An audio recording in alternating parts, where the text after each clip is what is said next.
அஸ்ஸலாமு அலைக்கும் friends, welcome to my channel. இன்றைக்கி நம்ம சேனலில் என்ன பார்க்க போகிறோன்னா, இப்போ நமக்கோ இல்லை நம்ம கிட்ஸ்க்கோ பேண்ட் சைஸ் பெருசாக இருந்துச்சுன்னா அதை கட் பண்ணிவிட்டு ஹெம்மிங் பண்ணி ஸ்டிச் பண்ணிக்குவோம். அப்படி கட் பண்ணும்போது அந்த கட் பண்ண பார்ட் வந்து வேஸ்ட்டாக தான் போகும். அப்படி கட் பண்ண கிளாத்தும் வேஸ்ட் பண்ணாமல் நம்ம தைக்க போகிற பேண்ட்டை ஸ்டைலிஷாக எப்படி மாற்றலாங்கிறது தான் இந்த வீடியோவில் பார்க்க போகிறோம். வீடியோவை ஸ்கிப் பண்ணாமல் பாருங்கள். பிடிச்சிருந்தால் சப்ஸ்கிரைப் பண்ணி லைக் பண்ணுங்கள். இப்போ நான் ஆல்டர் பண்ண போகிற பேண்ட்டை எடுத்து வச்சுருக்கேன். இப்போ 2 சைடு ஃபோல்டிங்கும் நம்ம கரெக்டாக எடுத்து வச்சுக்கணும். ஃபோல்டிங்கெல்லாம் கரெக்ட் பண்ணி 2 பக்கமும் ஈக்குவலாக எடுத்து வச்சுக்கணும். இப்போ நம்மளுக்கு எந்த சைஸில் பேண்ட் வேணுமோ அது கூட ஒரு 1/2 இன்ச் ஆட் பண்ணி மார்க் பண்ணி வச்சுக்கலாம். கீழே ஃபோல்டிங்கெல்லாம் துணி வேணாம், ஆக்சுவல் சைஸ் கூட ஒரு 1/2 இன்ச் மட்டும் ஆட் பண்ணி மெஷர் பண்ணி மார்க் பண்ணி வச்சுக்க போகிறேன்.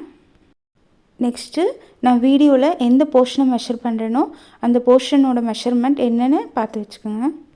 கீழே கொஞ்சம் க்ராஸாக இருக்கிறனால நான் அதை விட்டுட்டு ஒரு 5.5 வந்து அந்த மெஷர்மெண்ட் எடுத்து வச்சுருக்கேன்.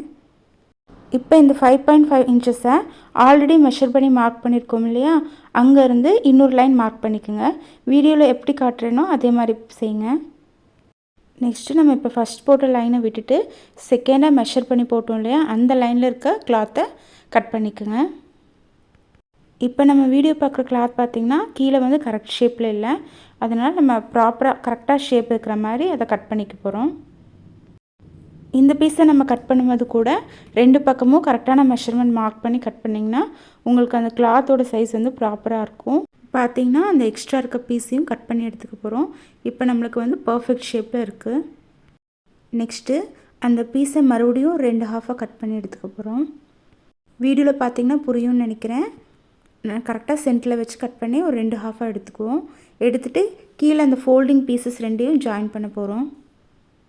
நெக்ஸ்ட்டு ஜாயின் பண்ணதுக்கப்புறமா இந்த பீஸில் ஒரு சைடு மட்டும் ஃபோல்ட் பண்ணி ஸ்டிச் பண்ண போகிறோம். நெக்ஸ்ட்டு ஃபோல்ட் பண்ணி ஸ்டிச் பண்ணதுக்கப்புறமா இந்த 2 பீசஸோட கார்னர்லையும் ஜாயின் பண்ண போகிறோம். நெக்ஸ்ட்டு இந்த பீஸை வந்து அந்த பேண்ட் கூட கீழே ஜாயின் பண்ண போகிறோம்.